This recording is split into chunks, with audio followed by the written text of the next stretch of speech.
I don't think many people are reviewing this film, so on the offside chance that some new people stumbled onto my channel, hey, I'm John Stark from MacTheMovieGuy.com. I'm a blind film critic, so this was an interesting choice for me, and it's an interesting choice for you. So why don't you stick with me and you'll learn a little bit about audio description. But for those of you that have been with my channel for a little while, you probably have noticed I review some pretty random stuff sometimes. I don't follow the usual pattern of reviewing obvious choices. I don't have a Jurassic World Dominion review. I don't have a Top Gun Maverick review right now, but I do have this review. I'm going to be honest, I had no idea this movie existed, and the day I found out it existed, I watched it in the same day. I saw it pop up on my YouTube. I personally subscribe to a bunch of different YouTube critics whose style I like, and one of them happened to post a review for a film called Hare and the Hamster of Darkness. And I was just like, what is this? I have to know what this film is. That is the weirdest name for a film. Turns out it was a Dark Horse comic, and like this is something that's been in the works with Sony since like 2011. And what? There was a comic about this, a graphic novel? What? Okay, so it's a Netflix original animation. It's aimed at kids. It's TVY7. It is feature length. It's an hour and a half long. So we're in Marmaduke territory. But it's better than Marmaduke. This random property with the weirdest name for a movie. I think this will be the weirdest name for a movie I will see in 2022. Hare and the Hamster of Darkness. What is this movie about? Well, it's about... The film starts out with these Indiana Jones copycat rabbits that are out looking for treasure. And one of them finds, at first, what he calls an abomination, which is this half rabbit, half chicken. There really is not an explanation for how that could happen or why. But he finds it, and it's like a baby, so he adopts it and raises it as his child. And so I guess his name is Hopper, because the audio description continuously refers to him as Hopper, despite the fact that every character in the film refers to him as Hare. So I'm not really sure why the audio description refuses to call him Hare and keeps calling him Hopper, but everyone in the film calls him Hare. I couldn't figure that one out. It didn't make sense to me, because no one in the film calls him Hopper, but the narration calls him Hopper. Anyway, so his father is King Arthur, because of course it's fucking King Arthur. You know, I mean, why else? If you're gonna have a king and it needs to be named something, of course, put Arthur. Just go for it, right? Because that's originality. So the Hare's father is King Arthur, who's a rabbit who's adventured things before. There was something, one of these things, one of his adventures, I think was like the Mustache of Madness. And I was like, oh my God, could you imagine that movie? I want to see that movie, the Mustache of, like, oh. Anyway, I'm just going to keep laughing this whole review. This movie was ridiculous. So, skipping ahead a little bit. So Hare really wants to be part of the Adventurers Club. And that made me really sad about, I was thinking about the club that used to be in downtown Disney that's no longer there. Some people know what I'm talking about. I don't have a whole lot of time to expound upon that. But if you ever got to go to Pleasure Island and you get the kind of reference about what I'm talking about, it's not there anymore, and you're sad, and I'm sad. Anyway, but he wants to be a part of the club, and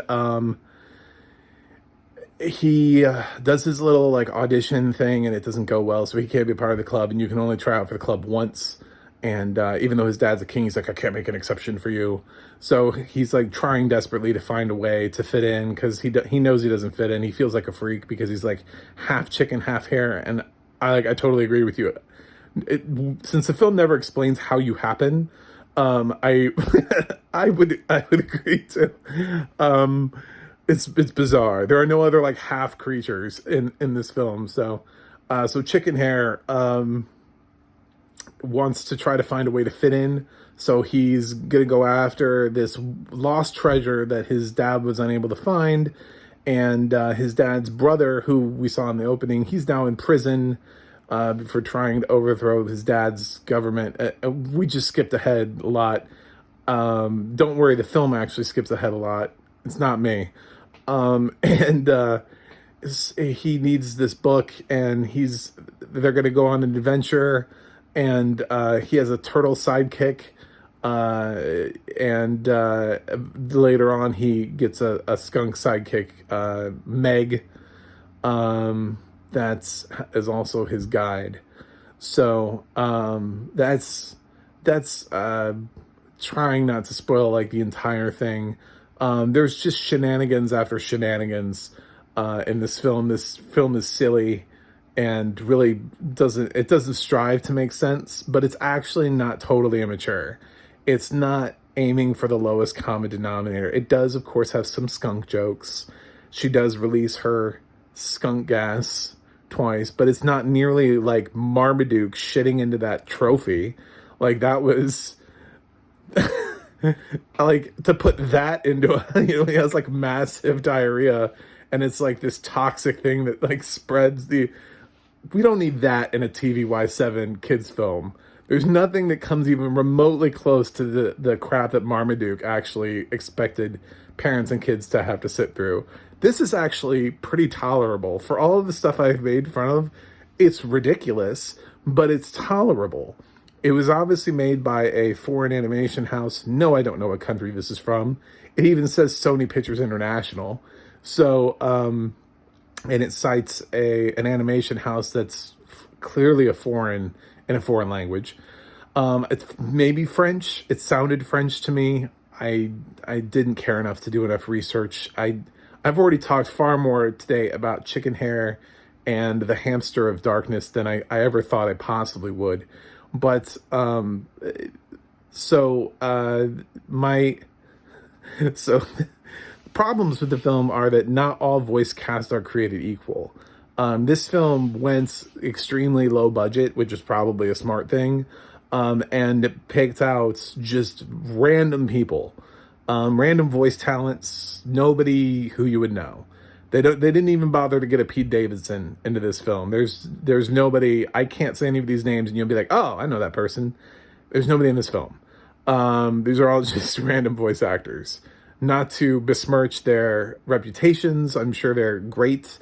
Some of them were actually great. Meg her voice actor was fantastic. I would give her the award for the film for best voice acting. I thought Meg was exceptional compared to everybody else in the cast. As far as the best character, I actually really loved his turtle best friend because there was this humor that was written into him where he was constantly complaining about work conditions because the turtle is actually his like servant. That's how we're introduced to him. So he's always complaining about how he needs to be in a union.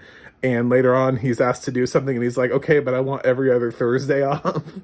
And he even has like this open dialogue so that the audience and so that adults can get this thing when he's asked to go along for this adventure. Chicken Hare is like, no, I'm not asking you as my servant. I'm asking you as my friend. And the turtle's like, well, I have to think about that. I mean, can we even be friends? Can a servant even be a friend with his boss? I mean, the power dynamic there. And I was like, what is this character? They're trying to say something with this character. Like every single thing this character has to say is something related to like labor forces and unions, and trying to sneak some subliminal message about workforces into this film, and I loved it. I loved every single minute of this turtle subliminally teaching kids about work conditions and labor forces. Um, the rest of the film is just kind of silly. I mean, it just plays out the way you think it's going to play out, except it's not really, I can't call it predictable because there's this thing that happens with pigs that I never would have seen coming. So no one can call this film, you'll think, you'll be like, I know it's predictable. They're going to go here, they're going to go here, they're going to go here. I'm going to be like, well, wait a minute. No, no, no. There's some pigs and you won't know they're coming until they come. So there's no way you could have predicted the pigs will come. And the pigs, nonsense, just pure nonsense. Anyway, so some chicken hair. He, it's even got a moral. Marmaduke didn't really have a moral. Chicken hair actually has a moral to the story about learning to accept yourself, because he doesn't really become a great adventurer until he stops hiding the chicken part of himself, and actually becoming accepting the fact that he's part chicken, part hare, which is crazy because he allows everybody to call him Chicken Hair. And even Meg, when she first meets Chicken Hair, she's like, why is your name Chicken Hair? You're just a hare. You're just a rabbit, because he's got all of his chicken parts covered up. And I'm like, yeah, dude, why don't you call yourself Hopper? Like, why do you let everybody else call you Chicken Hair if you're trying to hide the fact that you're a chicken? It's like, this film. This film tried my patience. However, I can honestly say it's not the worst animated film I've experienced this year. I don't know what it looks like. I can't attest to those of you who are like, but I have eyes and I can see. What's the drawing like? I have no idea. All I can say is this one was endorsed by Sony Pictures International. So, I mean, that's like a legitimate, not only did Netflix buy it for some reason, but it's also got Sony slapped on it. So it can't look too bad. It's got to look better than Hoodwinked. It just does. I mean, this can't be like Delgo or some of those other films that we got in like the 2000s. But Battle for Terra, it's got to be better than those. So, I'm sure it is. The audio description in this film is fantastic. It's from both an audio description team, like a studio, a house, whatever they're called, company, that I've never heard of, and a narrator I've never heard of. And it's fantastic. That it's so descriptive. It reads like a book. At some points, it really does. It takes every opportunity to try to bring you into this world as humanly possible. And she even reads it like it's a book. I mean, like with that sort of how you would read something to your kids, how like in the lighter parts you would have a different tone of your voice and you'd be like, oh, he's going in, then he's going into the cave and he's walking through the room and he's in danger. And he's, over here we've got, and it, like she actually just changes the tone of her voice. And I think it'd be a great experience if you've got blind kids. This is solid. I thought I was going to come into this film to just be like, screw this movie, but I'm not. I'm honestly not. I think I gave Hotel Transylvania 4 a C, and this is about that level for me. It's not a great film. It's not, I mean, Pixar has raised the bar so much, and Studio Ghibli and DreamWorks with like How to Train Your Dragon. I can't, this doesn't even come close. I'm sorry. Even on its best day, this film doesn't come close. However, it was not terrible. I'm quite surprised. It's way better than Marmaduke. I would rather watch this film 5 times than have to watch half of Marmaduke again. So, yeah. So please check this out. Don't subject your kids to Marmaduke. Is the voice work great? No, it's not. Is the story amazing? It's not really. It's fine. Your kids will enjoy this. Parents, I'm not sure. That's why my grade is going to be more reflective of the fact that, I'm an adult. I'm not a child. If I were a 7-year-old movie critic, I'd probably be like, this movie gets an A minus because it's amazing. Um, I don't know, but yeah, I'm giving it a C, which is like right in the middle. It's not a recommend or not recommend. It's what I consider to be right in the middle. Make your own choice. Choose for yourself. So, same grade I gave Hotel Transylvania 4 earlier this year, another animation film, to give you a comparison of what I think about where it is. So that's it for me. Chicken Hare and the Hamster of Darkness.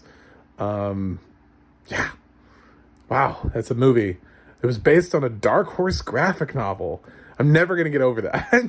I'm just like, it blows my mind. Anyway, if you've seen this, what did you think? Let me know in the comments. And please like and subscribe. Check out my website, macthemovieguy.com, and the audio description project will help you find movies that are audio described and where to watch them on, and the adna.org to see who narrates what, if you're curious. So that's it for me today until they make a sequel, which I really hope is a prequel, because I really want to know what the Mustache of Madness was. That was referenced, and I feel like that's going to be a great epic tale. Chicken Hare and the Mustache of Madness. All right, so have fun. Let your kids have fun with this. It's not the worst thing in the world. I think they'll be fine. I don't know about older kids, but little kids will be fine. TVY7, use your judgment. That's it. All right.